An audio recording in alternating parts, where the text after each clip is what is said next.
most of that I was doing at the same time because I didn't want to lean back on the debt because I didn't have any money saved, right? Okay. But I always say that we're all doing something for free that someone somewhere is getting paid for, right? Why Right. shouldn't that be you? And I know that we struggle with savings because we don't realize how the small amounts add up, right? We think, oh, it's only $5, it's only $10, it's only a small tip, it's only this and it's only that. But I tell my clients and even my students, every drop fills the bucket, Right. right? So if you have $5 extra, go ahead and save it. Don't shame yourself that all you have is $5. Reward yourself that you're doing, doing better, doing something with that $5, right? You're paying it forward for yourself.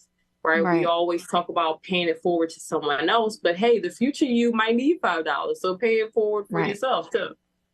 And sometimes those little choices, like you mentioned, that $5 choice, whether that's like Starbucks or, other little niceties that because they are regular habits, it adds up a lot. Going back to the health thing, because these are conversations I have with people who tell me they can't afford this and they can't afford the copay or this. And I'm like, but you smoke. Do you know how expensive that is? Like, it's so expensive. And it feels like something that people who, poor people shouldn't be able to do because it's so expensive. But, if we really look hard, sometimes we can find these little pieces that it doesn't feel like a lot, but when it becomes a habit, it's like, shifting direction ever so slightly. And if you stick with it long enough, then it actually is a big difference.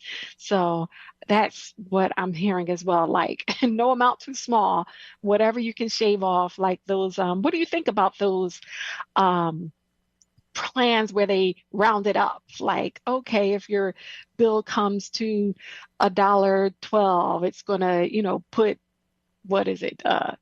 88 cents in your savings account or something like that. Do you think those things can be helpful? It definitely can be helpful. We still have to take ownership and accountability and take charge, right? My business, this is 10 years that I've been doing this, and most of it is putting the power back in the hands of the people, right? I Hmm. want you to trust yourself, right? A lot of people do certain things to put money certain places. Oh, I got to hide this for myself, or I have to do this, or I have to. Right. And I'm like, I really want you to trust yourself with wealth. I want you to believe that millions, that you can have that and you can do something with it. It's not going to turn you into a terrible person. It's not going to turn you into an irresponsible person, right? And so yeah, we can do those things, but we also need to be intentional about taking our power back and doing it ourselves. I'm Right. I going to like put that. $5 into this jar every Friday because I need to show myself that I can do it. I can see a jar in the corner full of money and not feel like I have to do something. I have to give it away to somebody. It belongs to me. I'm proud of it, and I'm taking my power back. So we can have a little bit of both. We can have the best of both worlds, right? We can Right. automate A few things. automations. Yeah, we can have some automations here. But we can. I think it's just the power of just you doing it yourself too. Right. That is a really good point to build confidence in yourself and your own ability to do it, by, kind of, not making it someone else's thing to do. But I have to admit, I rely on automation for some things, like saving for retirement or, those type of things. So like you said, a little bit of both. And what you're saying in that ability to kind of inspire people to take ownership, it sounds like a good entree point to delve deeper into your journey as a personal finance coach. What exactly inspired you to do that and help others take control of their finances?